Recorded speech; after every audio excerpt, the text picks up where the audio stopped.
speak through, or sorry, talk to me about like what that process was like and the sort of obstacles that you sort of had to overcome to do that. Mhm.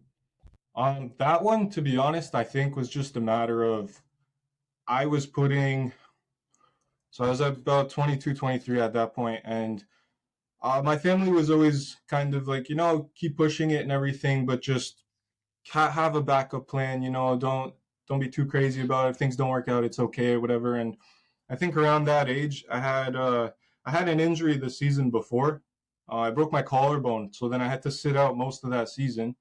And then coming out of that, I just started looking up combines, ID events. Like I don't know if you guys have much of those in Australia, but in Canada and the US, it's just tryouts where you can go, coaches at it and whatnot. You get an opportunity to play in front of them and stuff.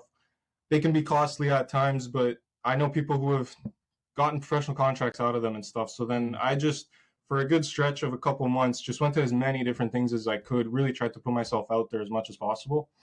And I think me just doing that, everyone that was around me, it became very clear like, okay, this is no longer a hobby. This guy's really pushing this to the fullest extent and everything. And I had a friend actually in Windsor back home. His brother was playing for a team in Australia, and the following season he wasn't going to be returning.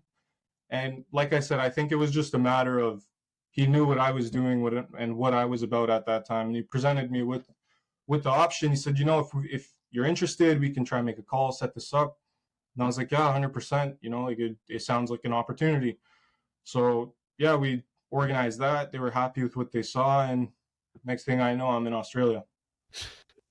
And with that, so is that a matter of because his brother's already played there, they'll entertain you as a Canadian just to firstly have a chat around, who you are and what you're looking for, and then how did it go from there? Did you have to send them video highlights, or were you across here to actually meet them in person?